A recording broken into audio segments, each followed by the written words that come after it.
안녕하세요. 고향집 지키는 춘향이 중 아내입니다. 오늘 세 번째 이어 환자혁명 책을 읽어드리겠습니다. 오늘은 페이지 20쪽입니다. 굵은 글씨는 제약회사 현대의학의 가장 큰 비극입니다. 현대의학의 가장 큰 비극은 제약회사가 의료계를 장악했다는 데 있다. 제약회사가 의료계를 장악했대요. 그게 뭐 어떠냐는 식으로 아무런 문제의식조차 갖지 않는 사람도 있겠지만 이는 심각한 문제다. 어떤 문제가 있을까? 제약시장을 주도하는 거대 다국적 제약회사의 면면을 살펴보면 답이 나온다. 제약회사의 첫째 목표는 매출 증대와 이윤의 극대화다. 그 외의 다른 목표는 없다. 질병을 정복한다거나 건강한 세상을 만드는 것과 같은 고결한 목표를 갖고 있지 않다는 것이다. 매출을 올려 회사의 주가를 띄울 수만 있다면 그걸로 족하다. 결코 환자들을 섬기지 않고 주주들의 이익을 대변한다. 거대 다국적 제약회사의 홈페이지에 들어가 보면 그대로 적혀 있다. 회사의 비전과 목표가 그렇다고 당당하게 명시되어 있다. 기업이기 때문에 그렇다. 숨김없이 당당하게 적어 놓았건만 환자들과 의사들만 모르는 듯하다. 최근에 미국 내 처방의약품 가격이 가파르게 상승하고 있다. 약품의 종류와 분야를 가리지 않고 일반적인 상식을 뛰어넘는 폭의 가격 상승이다. 이러한 미국 의약품 가격 급등 스캔들을 보면 거의 갈취, 사기 수준의 범죄에 가깝다. 뉴 잉글랜드 의학저널 NEMZ에서 이 문제의 심각성을 폭로했고 CBS 뉴스와 60분 같은 시사 프로에서도 비중 있게 다루었다. 미 국민의 처방약 지출 비용은 2013년 3,260억 달러 수준이었던 것이 점차 증가하여 2018년에는 1조 3천억 달러로 치솟을 전망이다. 2015년에는 미국 역사상 최악의 의약품 가격 스캔들이 발생했다. 62년 전에 출시된 약 가격이 갑자기 한 알에 736달러로 급등하는 사건이 일어난 것이다. 전직 헤지펀드 매니저였던 마틴 슈커렐리는 튜링이라는 벤처 제약회사를 설립하고 에이즈 치료제로 쓰이던 다라퍼린 판권을 사들인 뒤 한 알에 13.5달러이던 약값을 하루 만에 736달러로 올려버렸다. 환자 입장에서는 하루아침에 약값이 55배 상승한 것이다. 이 때문에 환자들은 생명 유지를 위해 연간 10만 달러에 달하는 약값을 지불해야 하는 상황이 벌어진 것이다. 비난 여론이 거세지면서 마틴 슈커렐리는 의회 청문회까지 불려가는 신세가 되었지만 이는 그만의 문제가 아니었다. 2013년 10월 천식치료제 알부테롤 2mg 100정 한 병의 가격은 11달러였으나 2014년 4월부터 434달러로 급등했다. 이는 4000%에 달하는 가격 상승이다. 간질, 편두통 치료제 D8-PRO-X ER의 경우 2013년 10월 80정에 31달러였던 것이 2013년 4월 234달러로 상승했다. 736%가 증가했다.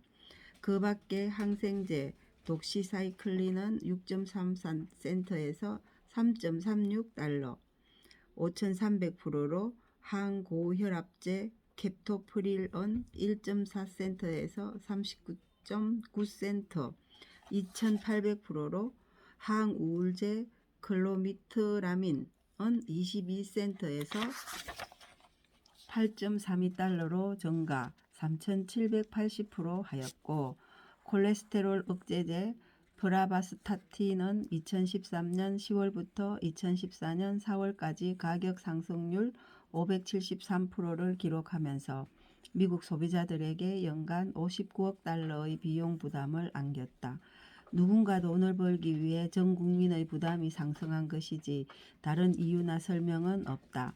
항암 치료제 트레티노인의 1개월치 10mg 40캡슐 비용은 $1,100다.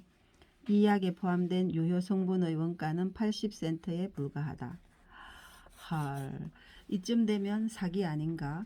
제약회사들은 의약품 가격이 비싼 이유를 연구개발 비용 때문이라고 항변하지만 40년 전 출시된 항암제도 여전히 가격이 높다. 병의 위중에 따라 약값이 책정된다고 보는 것이 맞다. 지푸라기라도 잡고 싶은 암 환자에겐 부르는 게 값이다. 미국 내 제약회사들의 마케팅 지출 대비 연구개발비는 19대 1이다. 연구개발 비용 1달러당 19달러의 마케팅 비용을 지출하는 셈이다. 그리고 의회 로비 비용으로는 연간 1억 8천만 달러를 지출한다. 연구개발 비용 때문에 약값이 비싸다는 것은 옹색한 변명에 지나지 않는다. 제약회사의 사업 목적이 질병 퇴치에 있다고 믿는 것은 허상이다. 신자유주의의 시장경제 논리란 미명 아래 이런 담합이라 폭리를 규제하지 못하기 때문에 오바마케어나 메디케어는 실패할 수밖에 없다. 이런 말도 안 되는 약값을 충당하기 위해 월 건강보험료가 올라갈 것이고 그 부담은 고스란히 국민의 몫으로 돌아오게 되어 있다. 이미 오바마케어는 전 국민 의료보험이 아닌 강제보험으로 혜택보다는 중산층의 경제적 부담만 가중시키고 있다는 지적이다.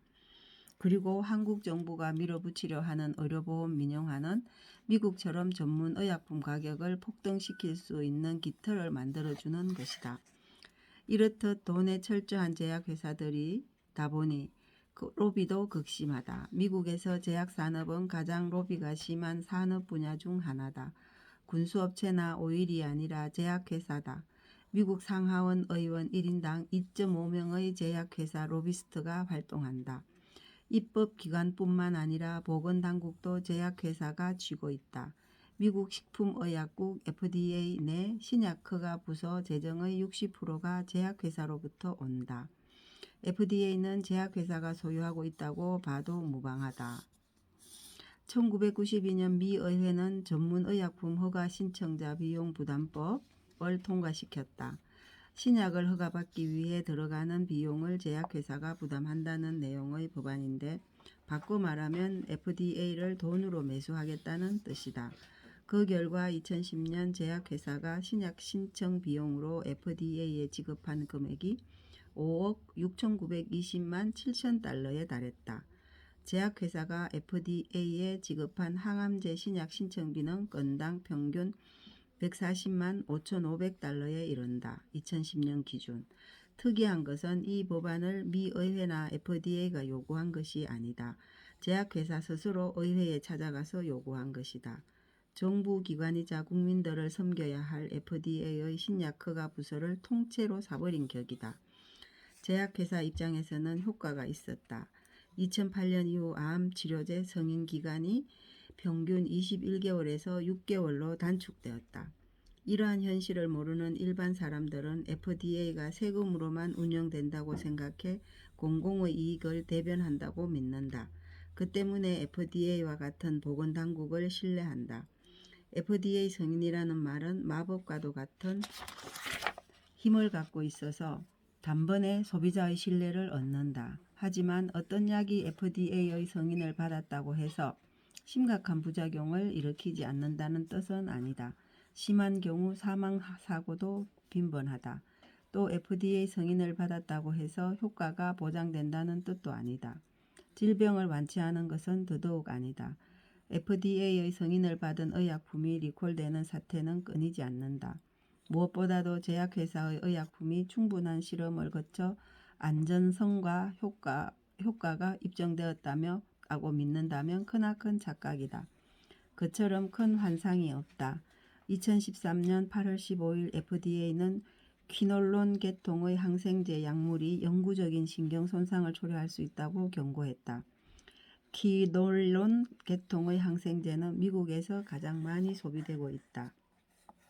이 약물의 부작용으로 인한 의료사고 소송이 2,000여 건 넘게 계류 중에 있으며 이에 대한 조치로 FDA는 신경 손상에 대한 경고문을 약물 포장에 삽입할 것을 명령했다.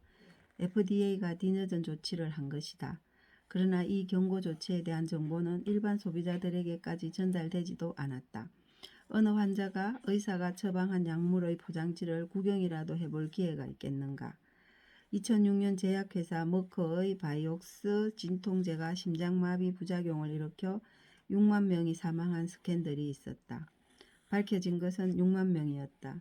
바이옥스 진통제 사건이 단순 소송에 그치지 않고 의회 청문회까지 열리는 스캔들로 번진 이유는 따로 있다. 바이옥스의 경우도 제약회사가 심장마비 사망 부작용을 미리 알고 있었다.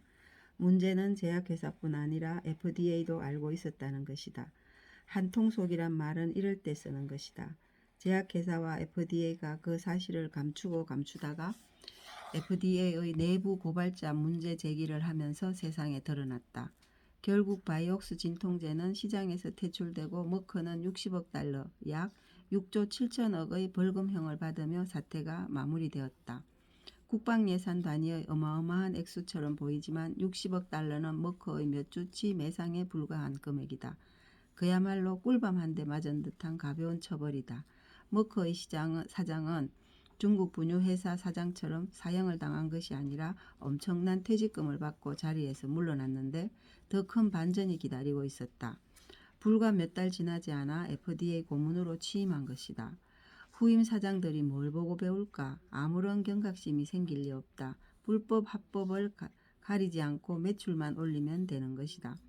그리고 이제 바이옥스 스캔들을 기억하는 이는 많지 않다.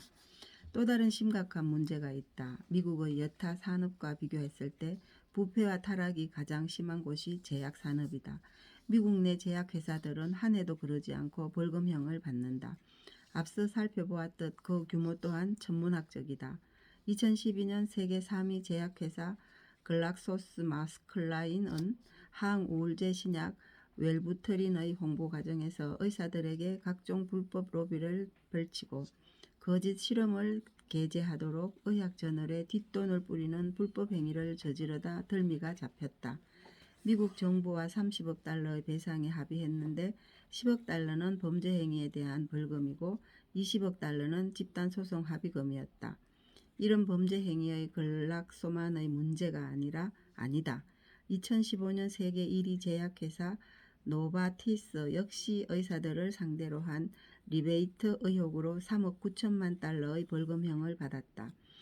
노바티스는 한국에서도 똑같은 행위를 하다 적발되어 처벌받았다. 2016년 한국 노바티스가 의료인 등의 학술 세미나와 강연료 지급, 식사 접대 명목으로 총 72억 원 규모의 불법 리베이트를 제공한 혐의로 전 현직 임원 6명이 불구속 입건되고 과징금 23억 5,300만 원을 부과받았다. 사실 이런 탈법 행위는 1990년대부터 2000년대 초반까지 거의 대부분의 제약회사에서 동시다발적으로 진행됐다. 2009년 화이자는 23억 달러의 벌금형을 선고받았다. 이 역시 화이자의 몇 주치 매상에 불과한 금액이다. 2009년 일라이 릴리는 조현병 치료제 자이프렉사의 불법 마케팅 혐의로 14억 달러의 벌금형을 받았다. 일라이 릴리의 2008년 연매출은 200억 달러에 달했다. 웬만해선 형사처벌이 없다 보니 제약회사들은 이러한 벌금을 사업비용 정도로 대수롭지 않게 생각한다. 천문학적인 액수의 징벌적 벌금형을 받아도 매출에 비하면 벌금은 미미한 수준에 그치니 문제될 것이 없다.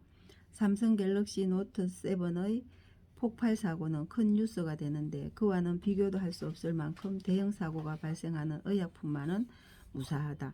사람들이 알지도 못한다. 뉴스에서 알려주지 않기 때문이다. 제약회사가 언론까지 장악한 결과다.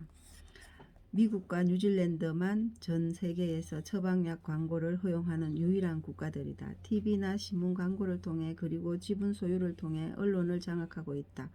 사람들은 필요한 정보를 듣는 것이 아니라 주는 정보를 접할 수밖에 없다. 제약회사를 다른 시각으로 바라보면 곤란하다. 아무리 좋게 봐줘도 위법 행위를 밥 먹듯 자행하는 범죄 기업이다. 다국적 제약회사가 되었던 시골 장터의 약장수가 되었던 약장수는 약장수일 뿐이다. 조직적 힘과 자금을 동원해 경쟁 관계에 있는 비타민, 미네랄, 약초와 같은 자연치료 물질들을 엄해한다. 의사와 교수들을 매수하고 환자들에게는 허위 과장 광고를 한다. 제약회사의 목적은 오로지 돈이다. 건강을 지키기는커녕 환자들을 해치고 상하게 하고 죽게 만들어도 전혀 개의치 않는다. 지금까지 보아온 바로는 그렇다. 그런 제약회사에 의사도 매달리고 환자도 매달리는 것이 지금의 현실이다. 여기 마지막 부분 한 번 더 읽을게요. 제약회사의 목적은 오로지 돈이다. 건강을 지키기는커녕 환자들을 해치고 상하게 하고 죽게 만들어도 전혀 개의치 않는다. 지금까지 보아온 바로는 그렇다. 그런 제약회사에 의사도 매달리고 환자도 매달리는 것이 지금의 현실이다. 그래서 이 작가 여기 조한경 박사는 정말 환자들을 대상으로 환자혁명이라는 책 제목으로 이 책을 만들었나 봅니다. 우리 정말 환자들은 환자혁명을 일으켜야 된다고 생각합니다. 내일 또 만나요.